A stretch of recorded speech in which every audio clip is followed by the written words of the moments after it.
Hey guys, it's Ian from the Gaiden, and welcome to Dumpster Diving for Gold. As many of you are aware, I tend to skew my reviews a little based on what I paid for a game. So I thought, why not exploit that for your benefit? Each week I'm going to take around $5 and I'm going to see what kind of gems I can find sifting through the bargain bin that is the on sale or discount section on the various eshops. This week we're looking at Quest for the Golden Duck on Nintendo Switch. You're going to take on the role of one of 5 heroes. Best I can tell, the only difference in them is their appearance. It doesn't look like anyone has any powers or anybody has any special abilities. Now, as one of those heroes, you're going to be moving through some narrow hallways, collecting coins, and completing levels once you've collected those coins. So this is probably going to look familiar to a lot of people because, yeah, this is basically Pac-Man. Instead of ghosts, you've got 3 unique enemies, each with their own chase mechanics. Instead of the pack dots, you've got gold coins. Instead of power pellets, you have 3 different power-ups. You have the power gem, which is going to allow you to defeat your enemies for a short period of time. You have the ice bomb, which is going to freeze all of your enemies in place for a little bit longer. And then you have the clover leaf. That's going to let you go invisible.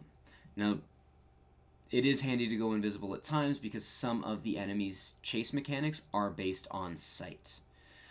There's about 100 levels that are split up between 5 chapters, all of which can be played either in single player or up to 4-player co-op. Couch only, no online. Now, you have around a minute, depending on the amount of players, to collect all of the coins in the level.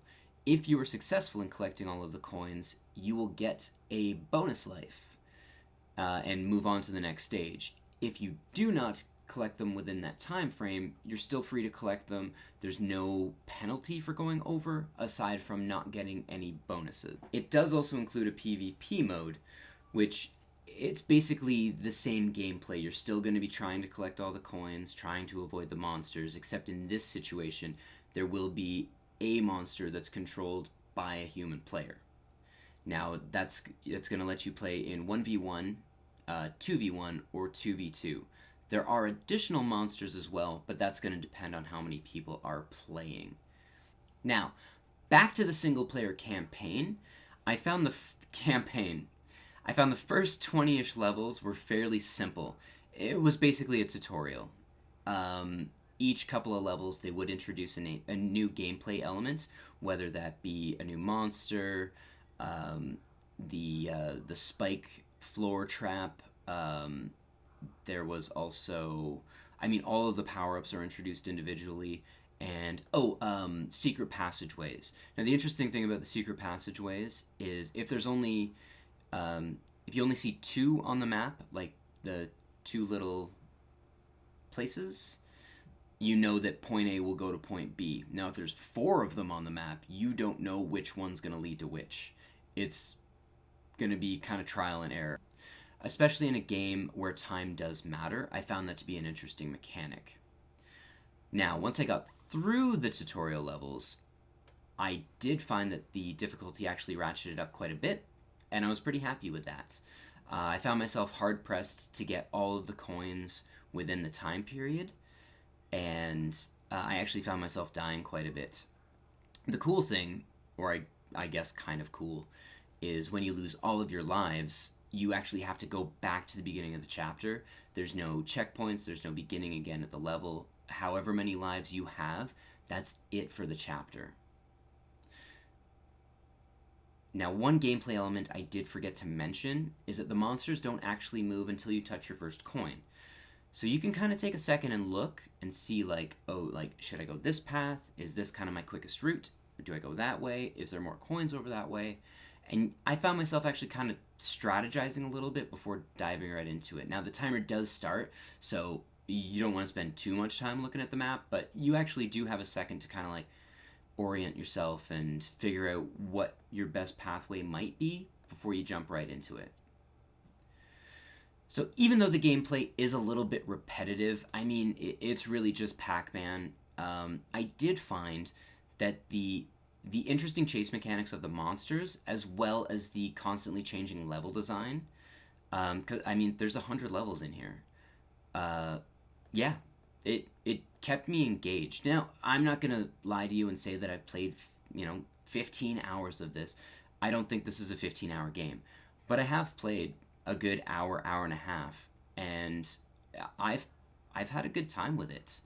I think for the level of skill needed to play something like this, you're gonna find a good time for like players of any skill level and any age range.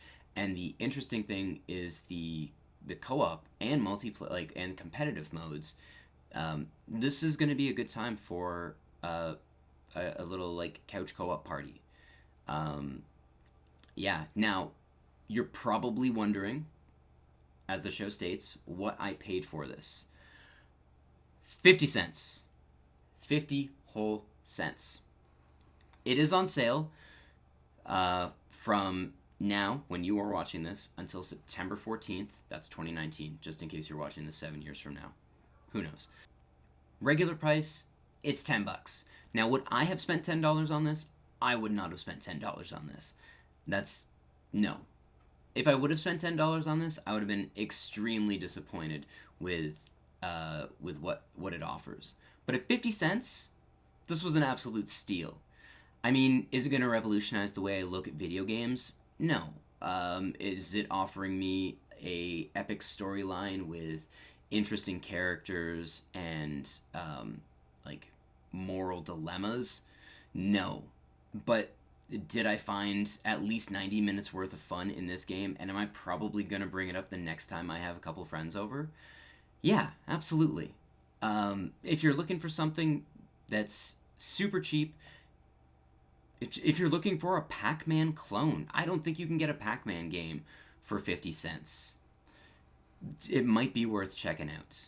I mean, you've got until the 14th, so you've got a couple of days from when you see this video. So, roll the dice. Anyways, that's it for this week, guys. Let me know what deals you found down in the comments below, and I will catch you next week with something cheap.